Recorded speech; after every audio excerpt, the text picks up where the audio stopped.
আজকে আমি রান্না করব পোলাও। বিসমিল্লাহির রহমানির রহিম। সবাই কেমন আছেন? সবাইকে আসসালামু আলাইকুম। তো নতুন আরেকটি ভিডিও নিয়ে আসলাম আপনাদের মাঝে। এই তো আমি পোলার চালগুলো ধুয়ে নিয়েছি। এখানে চুলার উপরে পাতিল বসিয়ে দিয়েছি। তেল আমি দিয়ে নিয়েছিলাম এবং তেলটা গরম হওয়ার পর পরিমাণ মতো পেঁয়াজ দিয়ে দিয়েছি। আর এখানে নিয়েছি 400 চিনি গুঁড়া চাল। এটা হচ্ছে পোলার চাল। তো পোলাওগুলো রান্না করার জন্য দেখতেই পাচ্ছেন আমি মাটির চুলায় বসিয়ে নিয়েছি। আর পেস্টটা হালকা ভাজা হওয়ার পর আমি চালগুলো দিয়ে দিব।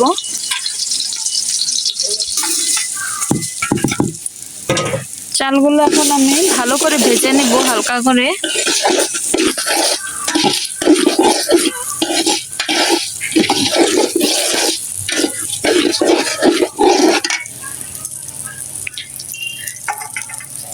এরপর পরিমাণ মতো ঝোল দিয়ে নিব। এখানে তেজপাতা দিয়ে দিয়েছি।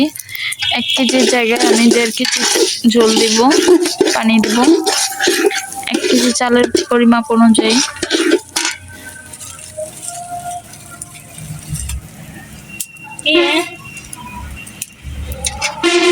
এখানে আমি তেজপাতা এবং দারুচিনি দিয়ে দিয়েছি।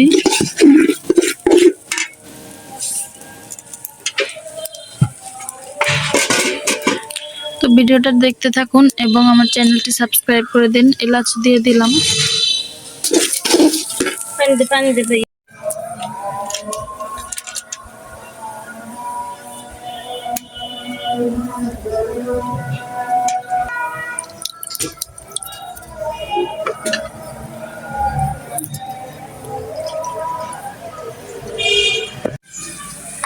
তো এদিকে পোলাও রান্নাটা শেষ হয়ে গিয়েছে, উঠিয়ে নিয়েছি এবং নিচে কিছু কয়লা দিয়ে মানে আগুনের তাপ দিয়ে বসিয়ে রেখেছি। তো ভিডিওটা কেমন লাগলো সবাই জানাবেন। সবাইকে আসসালামু আলাইকুম, আল্লাহ হাফিজ।